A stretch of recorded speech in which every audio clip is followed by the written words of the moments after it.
এক ফকির কুকুরকে বলল, হে কুকুর, তোমার তিনটি অভ্যাস খুব খারাপ। কুকুর উত্তরে বলল, আমার যে তিনটি অভ্যাস খারাপ সে অভ্যাসগুলো কি কি? ফকির বলল, হে কুকুর, তোমার যে তিনটি অভ্যাস খারাপ সেই তিনটি খারাপ অভ্যাস হচ্ছে, 1 নাম্বার, তুই দেয়ালে প্রস্রাব করিস। 2 নাম্বার, তুই কোনো ভিখারি দেখলে ঘেউ ঘেউ ঘেউ ঘেউ করিস। 3 নাম্বার, যখন সমস্ত মানুষ ঘুমে বিভোর হয়ে যায় রাত্রিবেলায় তুই ঘেউ ঘেউ করিস এবং মানুষের ঘুম নষ্ট করিস। কুকুর এই কথাগুলা শুনে উত্তরে বলল, হে ভিখারি, হে ফকির, তুমি শোনো, আমি কেন দেয়ালে প্রস্রাব করি? আল্লাহ রাব্বুল আলামিন এই পৃথিবীকে সমস্ত মানুষের জন্য নামাজের স্থান বানিয়ে দিয়েছেন, যে কোনো স্থানেই মানুষ নামাজ আদায় করতে পারে। আমি কুকুর যদি ওই জমিনের মাঝে প্রস্রাব করি, তাহলে আল্লাহর কোনো বান্দা যদি ওই জায়গায় নামাজ পড়ে আর ওই নাপাক জায়গায় নামাজ করার কারণে তার নামাজ হবে না, এই জন্য আমি কুকুর কোনো জমিনে প্রস্রাব করি না, আমি দেয়ালে প্রস্রাব করি, যাতে আল্লাহ তাআলার ওই জমিনটা পবিত্র থাকে। সুবহানাল্লাহ। 2 নাম্বার প্রশ্ন, হে ফকির, তুমি আমাকে জিজ্ঞেস করলে আমার অভ্যাসটা খারাপ, আমি ভিখারি দেখলে ঘেউ ঘেউ ঘেউ ঘেউ করি কেন?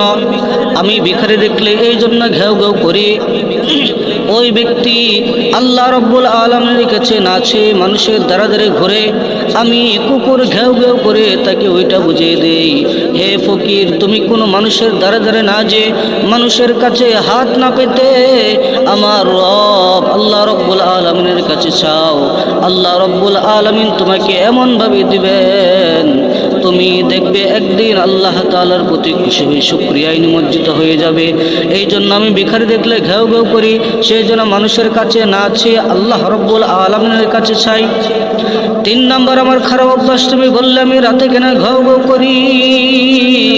সমস্ত মানুষ যখন ঘুমিয়ে পড়ে আমি রাত্রে ঘেউ ঘেউ করে বুঝিয়ে দেই, এ মানুষেরা, আল্লাহ রাব্বুল আলামিন তোমাকে পৃথিবীতে পাঠিয়েছেন তার ইবাদত করার জন্য, গোলামি করার জন্য। তুমি আজকে আরামের বিছানা পাইয়া, আরামের কম্বল, আরামের লেপ পাইয়া তুমি গভীর ঘুমে নিমজ্জিত হইয়াছ, কিন্তু আল্লাহ রাব্বুল আলামিন রাতের শেষাংশে প্রথম আসমানে এসে ডাকতে থাকেন, হে বান্দা, তুমি আমার কাছে যে কি চাইবা চাও, আমি আল্লাহ রাব্বুল আলামিন তোমাকে সব কিছু দান করব। এই জন্য আমি কুকুর, আল্লাহ রাব্বুল আলামিন আমাকে কুকুর হিসেবে বানাইয়াছেন। আমি কিভাবে আল্লাহ তাআলার শুকরিয়া আদায় করব? আমি মানুষের সাহায্যের জন্য তাদেরকে ঘুম থেকে জাগ্রত করে দেই, আমি কুকুর ঘেউ ঘেউ করে বলিয়া দেই, এ মানুষ আরামের বিছানা ছাইরা আল্লাহ তাআলার কুদরতি পাই সাজদায় লুটিয়ে পড়ো। এই জন্য আমি কুকুর রাত্রে ঘেউ ঘেউ করি। ফকির এই কথাগুলো শুনে বলল, কুকুর, আমি বুঝতে পারি নাই, তুমি তো আমাদের উপকারের জন্যই কাজগুলো করো, তুমি তো আল্লাহ তাআলা তোমাকে বানাইছেন কুকুর হিসেবে, কুকুর হিসেবে বানানোর পরেও তোমার এত কৃতজ্ঞতা আল্লাহ তাআলার দরবারে, কিন্তু আমরা মানুষ হইয়াও আল্লাহ তাআলার শুকরিয়া আদায় করি না। আল্লাহ রাব্বুল আলামিন আমাদের প্রত্যেককে তৌফিক দান করুন, আমিন।